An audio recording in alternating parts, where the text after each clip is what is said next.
What's going on, everybody? Welcome to Brutal Planet Comics. I'm your host, Dre the Brute Daniels, and welcome to another episode of the Indie Corner, when I sit down with everybody from the indies community, writers, artists, directors, producers. Doesn't matter if you're in the game, I want to talk to you.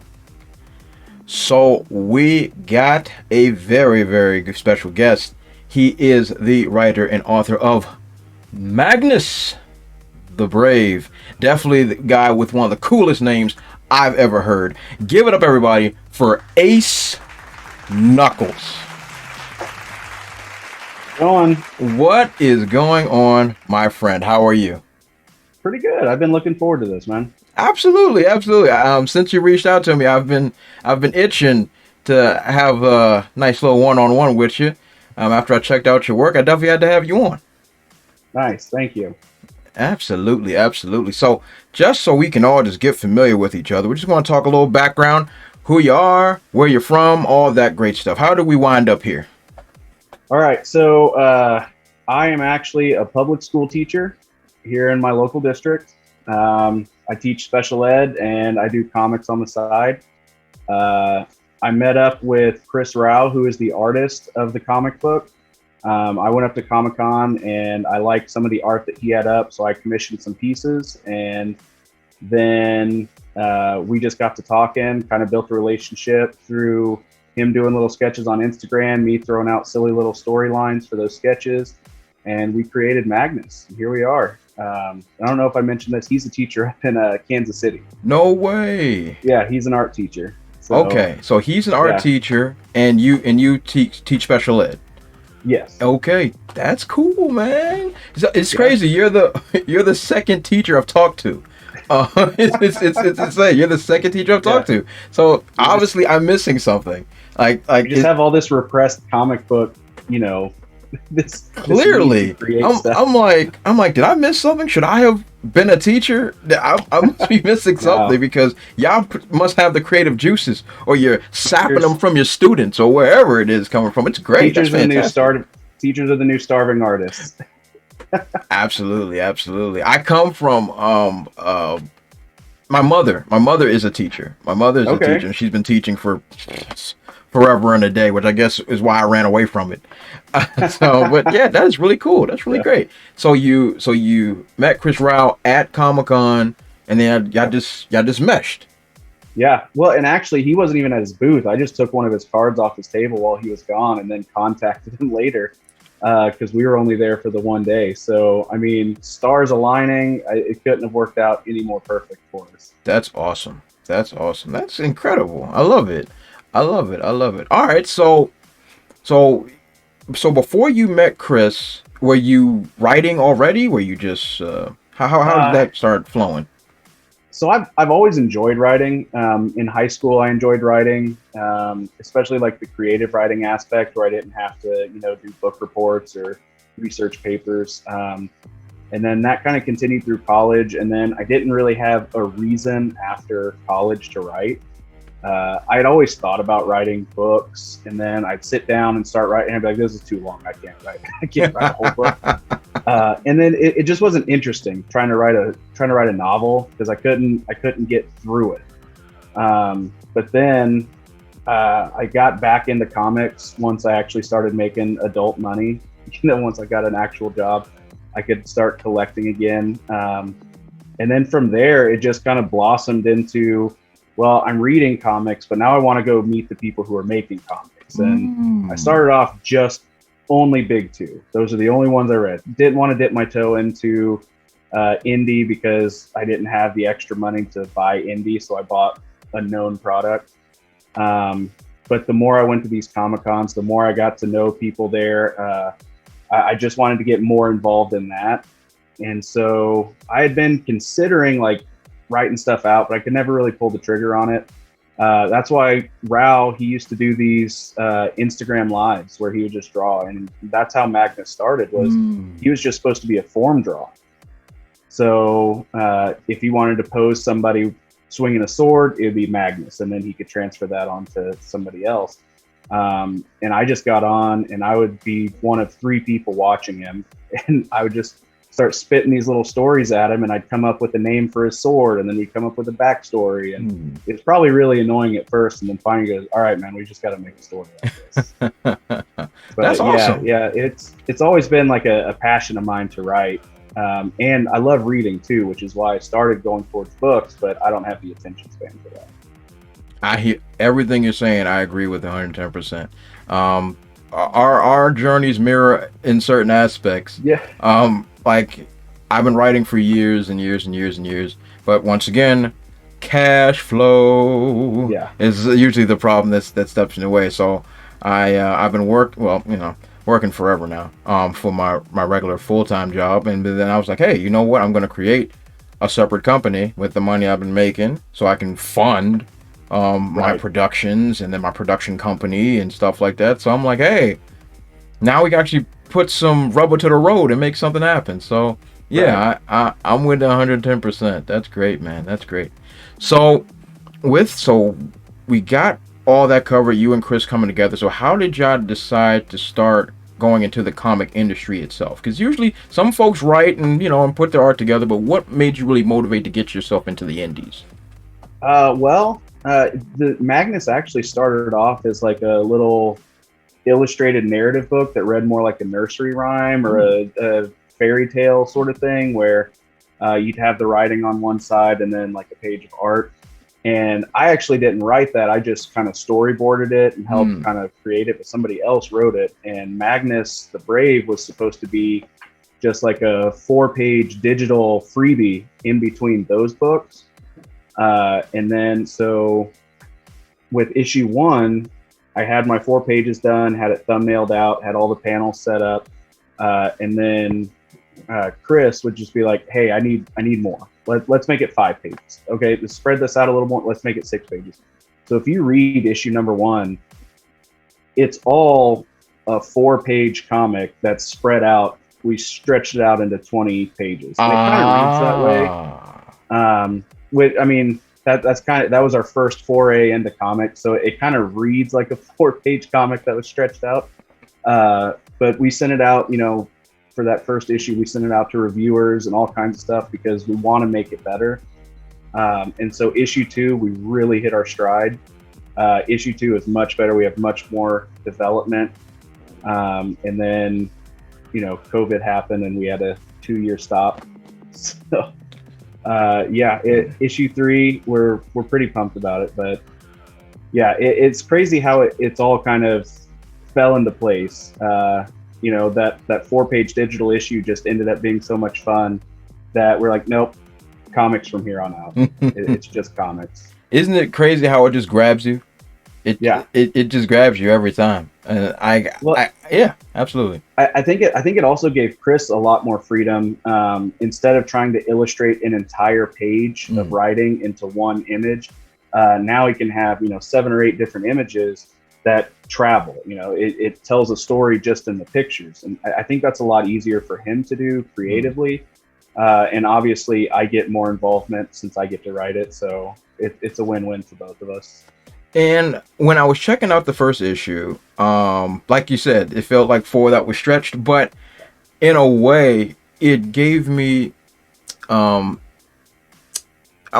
like a picture book vibe, if that makes any sense. You're a teacher. You like the picture book vibe, as in it's not a whole lot of information to take in per page, but it's enough for you to get the imagination going.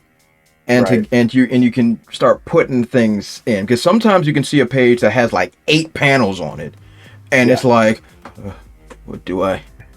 which direction is this?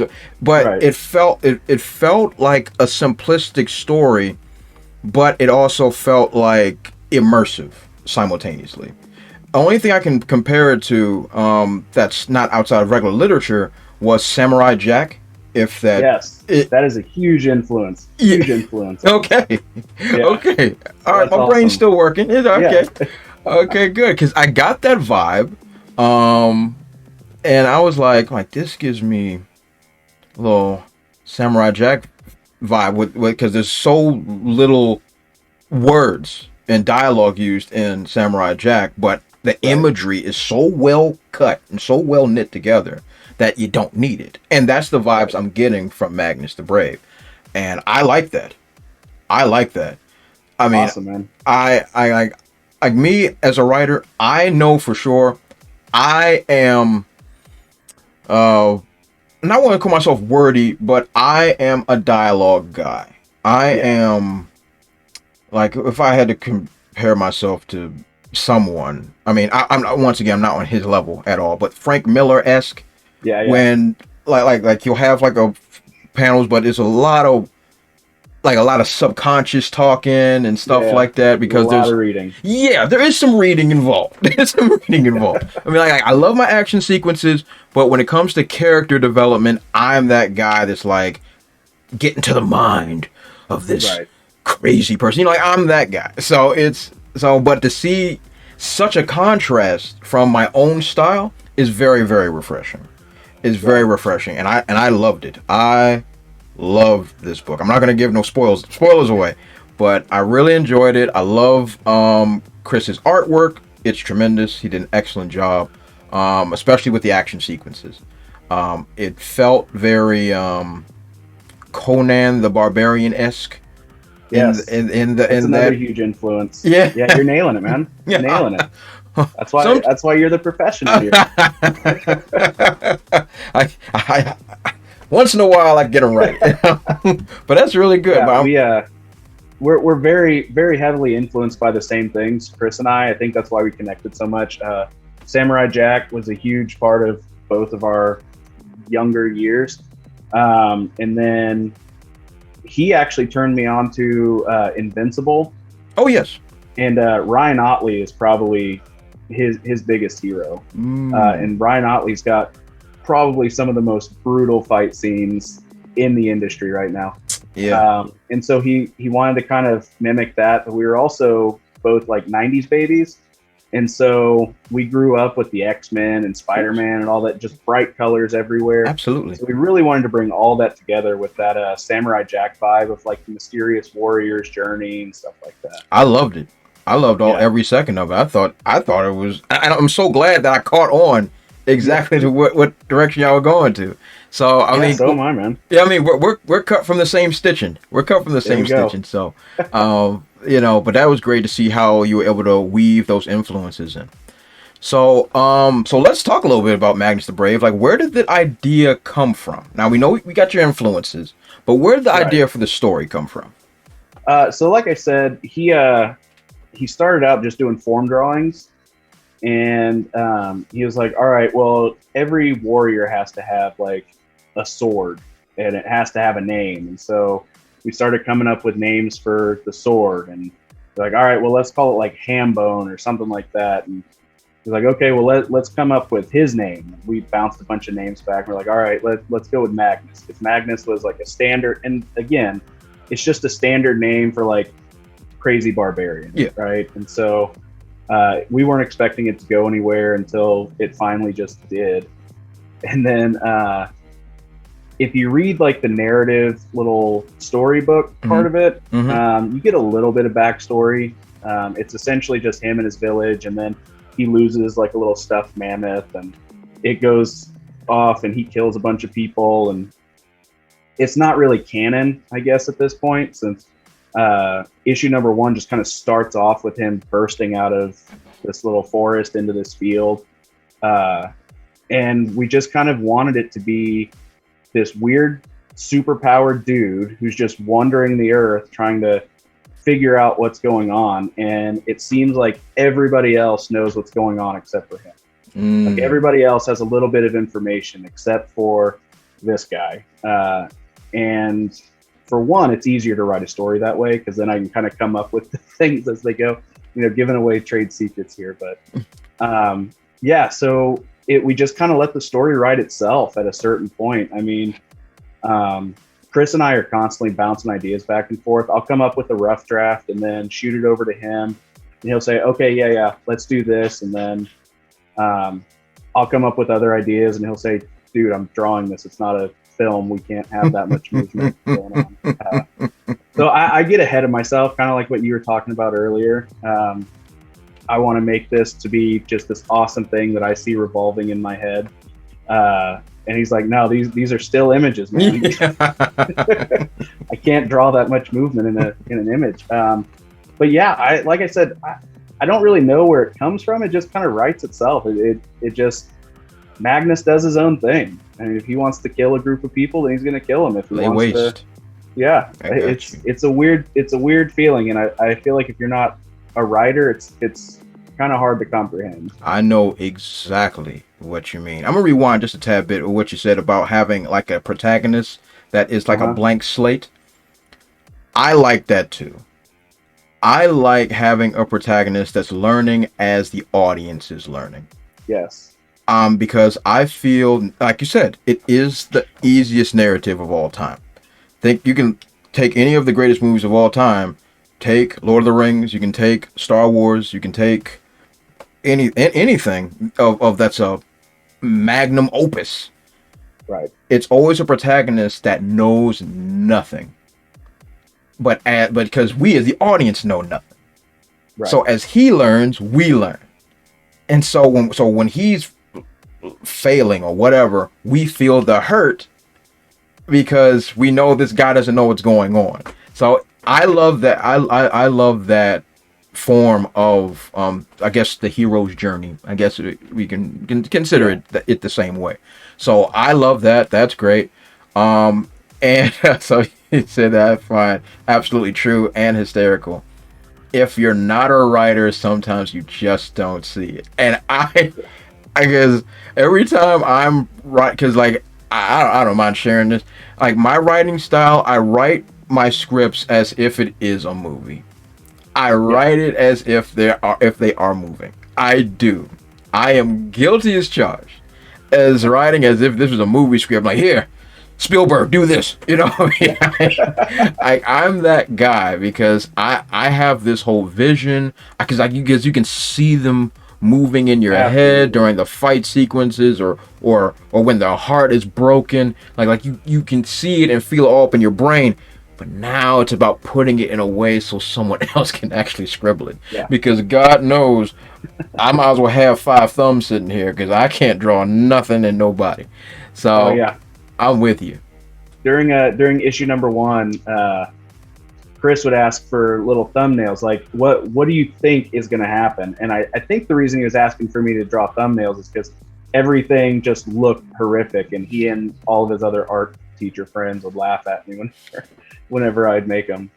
But yeah, the one thing I hate about comics, and not all of them now, but a lot of them now, it's in the first issue, they kind of give everything away. Oh my God. They tell you exactly what's happening, why everything's going to crap, why whatever is going on. And I'm just like, well, I mean, I know how it's going to end. I mean, unless you're going to throw like the curveball of all curveballs, I know, we know exactly how it's going to go. And so now with us having like this mysterious hero's journey, I can throw up whatever curveballs I want. And not only will they work because nobody knows how it all goes down anyway, but also it's that shock factor. I can just bring it up whenever I want. I mean, if I want something to blow up, I can blow it up. If I want to bring in a new character, I can bring in a new character. I mean, as of now, we're standing at the same place Magnus is, like you said, and we're all moving forward with them. And whenever I write, I'm doing the same thing. So I'm only a few months ahead of the readers whenever we're doing this. So, but that's the way to do it, though. That's the way to do it. It feels fresh. It feels alive.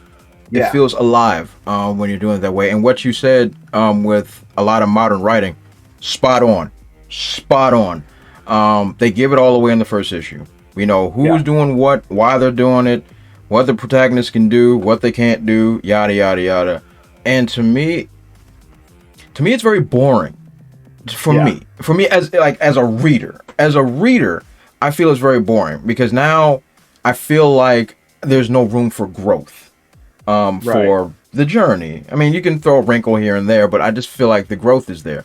But there's also another version that's kicking around now as well that I'm not really fond of, is having a sort of stretched out so thin, but then but the ending is so unsatisfactory. Yeah. So it seems like there's two extremes, Yeah. and to find a way to balance both is not only has always been an art form. That's for first and foremost, always been an art form, but now it's so rare. It's so rare that right when you taste it, you're like, "Is this filet mignon? Is this what filet mignon tastes like?" And so it's a rare thing, and to see the story that you're crafting, following like this, like we talked, the Samurai Jack, the whole hero's journey, the loner. I'm invested. I'm intrigued in what happens next. So yeah. So with that in mind, how far are we thinking Magnus is going to stretch? How many issues are you playing with for this first run? Right now, we've got 6 issues outlined. Okay. And the issue 6 is going to have like a big thing happen. We wanted to go with like a standard story arc in comics. So we're just doing 6 issues, and then depending on how that goes, issue 6 will either be the end of Magnus the Brave, or it will continue. Now, we've kicked around ideas for the after, because we don't want to just be like, oh, we're done with 6 issues and then wait to see the reaction. We want to have some plan. But that is extremely rough territory once we get past 6 issues. But the plan is get through 6, see if we've grown enough. We've talked about trying to shop this around to some real small publications, see if they'd be willing to pick it up after issue 6. Just so that we could start on a clean storyline. But yeah, 6 for now. Hopefully more. Okay. No, that's, and like, once again, Ace, we might have been split at birth, my brother. We might have been split at birth, because I'm kind of like on the same wavelength. For my series that I've been working on for a number of years now, Trouble, the Rhythm Within. This one is an 8-issue series, and just like you, written, storyboards done, all that great stuff. Is just production. And right now I'm producing issue number 6 of 8. And I've already started writing the sequel. I've started writing the sequel because like I've got a lot of good feedback and all that stuff, but like I wanted this series to be a new hope, and the next one is going to be my Empire Strikes Back, and then I have my Return of the Jedi. So it's kind of like that. So I'm, and then you're gonna stop there and not let any of the prequels. pretty much. This is where it ends. No more. You can have a Rogue One, and then you can have a Mandalorian, and we'll see about anything else. That's about it. That's about it right there. If anything else comes out after that, I must be handcuffed somewhere, and they're forcing me to do it. There ain't no way, no how. But that's great, man. That's great. I'm so glad to see that you're on your grind. That's awesome. So, what exactly are you working on right now? Now we know 1 and 2 are done. So where is number 3 at?